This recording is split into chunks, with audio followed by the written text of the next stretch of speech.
Hello student, welcome to Ashish classes PCM PCB. बच्चों, आज के लेक्चर में हम पढ़ने जा रहे हैं सॉल्यूशन चैप्टर का पार्ट नंबर 4 और इस लेक्चर में हम पढ़ेंगे solubility of gas in liquid. ठीक है, solubility of gas in liquid में अगर हम बात करें तो इसमें हेनरीज लॉ भी हमारा इंपॉर्टेंट आता है। तो बेसिकली हमारा टॉपिक रहेगा हेनरीज लॉ। अब solubility of gas in liquid ये क्या है, इसी बेस पे जो हेनरी थे इन्होंने ही एक लॉ दिया था जिसे हम लोग हेनरीज लॉ के नाम से जानते हैं।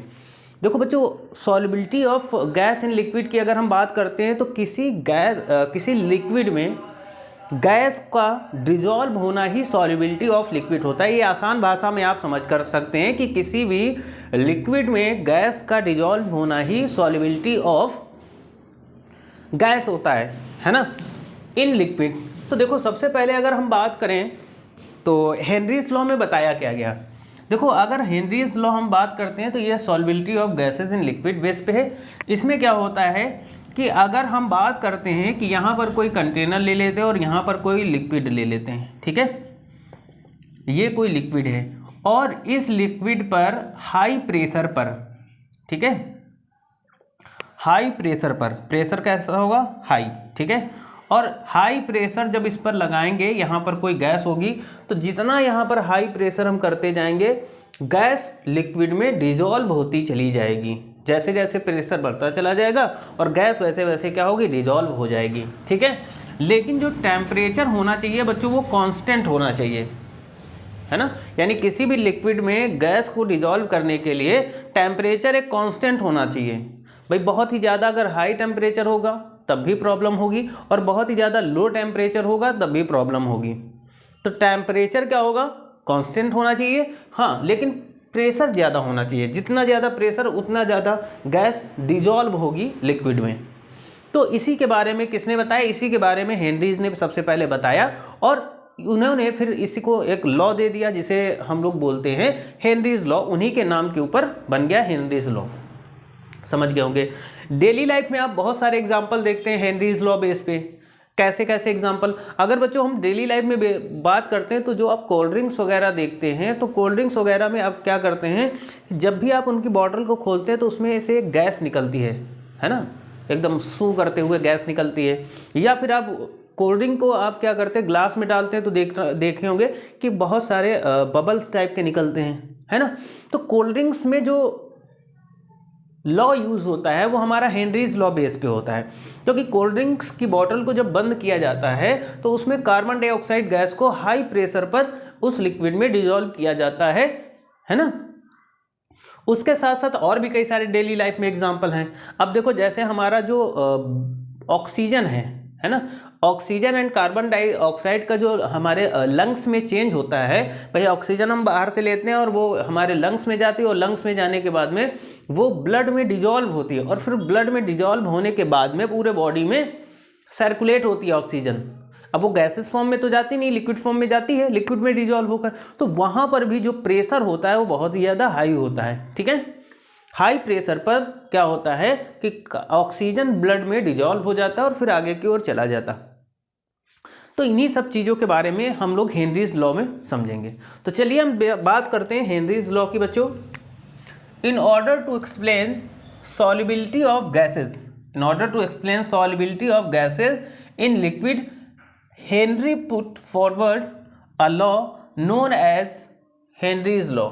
ठीक है बच्चों, तो देखो यहां पर बात करें solubility of gases in liquid base पर ही हेनरी ने एक लॉ दिया था जिसे हम लोग हेनरीज लॉ के नाम से जानते हैं। आगे हम बात करेंगे बच्चों अकॉर्डिंग टू लॉ, यानी इस लॉ के अकॉर्डिंग क्या होगा, according to law the amount of gas dissolve in unit mass of solvent, है ना। हेनरीज लॉ क्या कहता है कि the amount of gas dissolve in unit mass of solvent is directly proportional, है ना। क्या होगा, directly proportional to pressure of gas, है ना।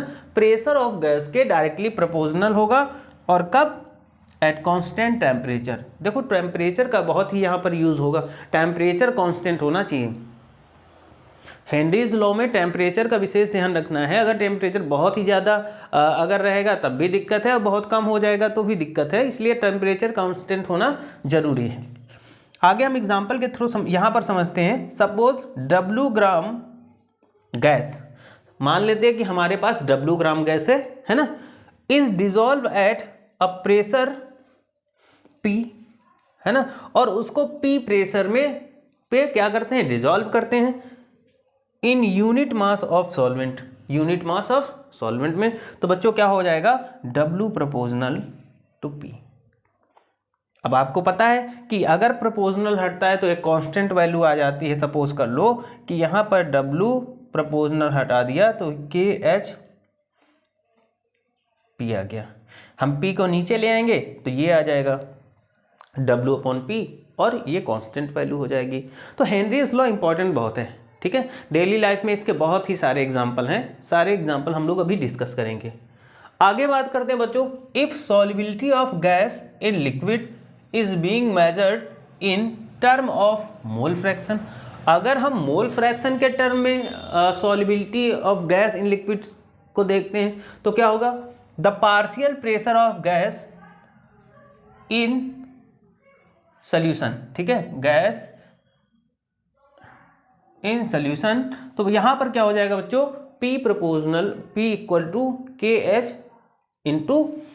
KH इंटू क्या हो जाएगा, mole fraction of gas in solution, ठीक है। तो फॉर्मूला क्या आ गया, अब मोल फ्रैक्शन को हमने x से रिप्रेजेंट कर दिया, तो P इक्वल टू क्या हो जाएगा, KH इंटू एक्स।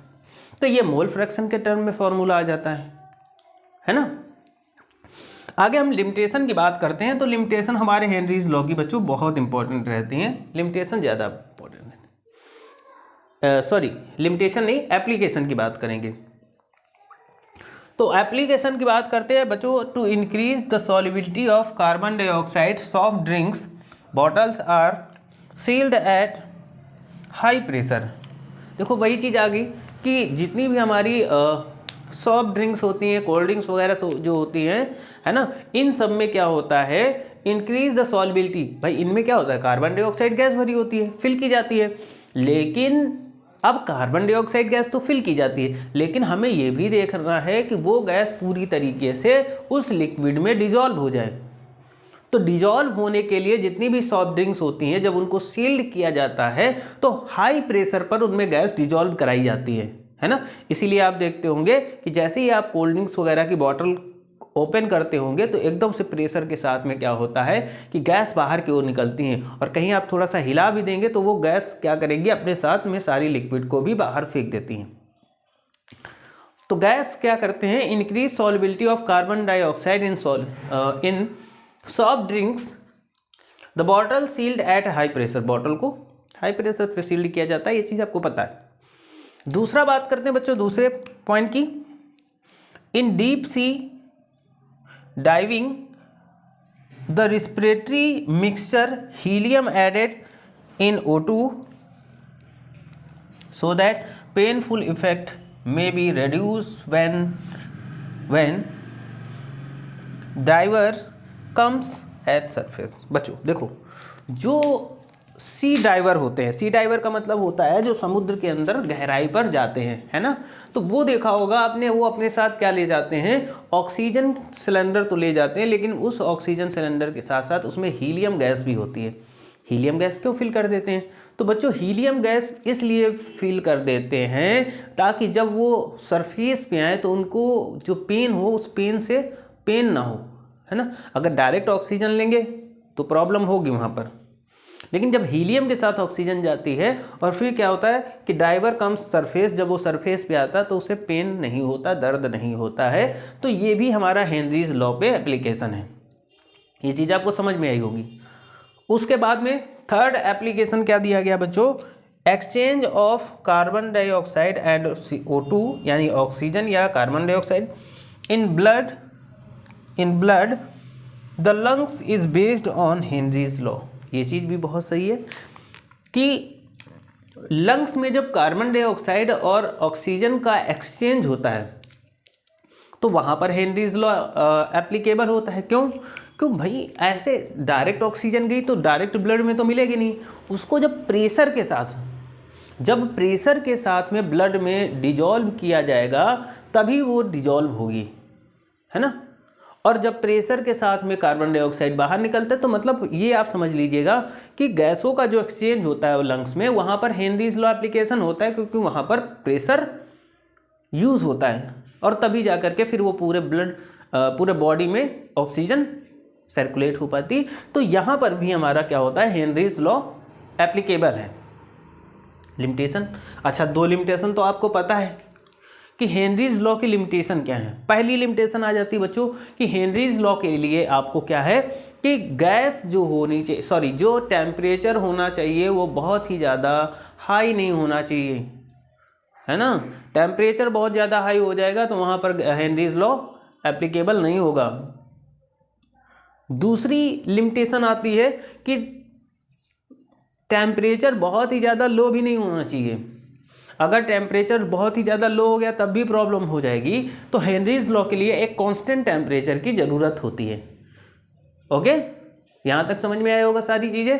और अगर आपको कोई प्रॉब्लम होती है तो आप कमेंट करके सारी चीज़ें डिस्कस कर सकते हैं, आप कमेंट करके पूछ सकते हैं, है ना। तो हेनरीज लॉ यही कहता है कि अगर किसी लिक्विड में हमें गैस को डिजॉल्व करना है तो कांस्टेंट टेम्परेचर पे प्रेशर इंक्रीज करना पड़ेगा,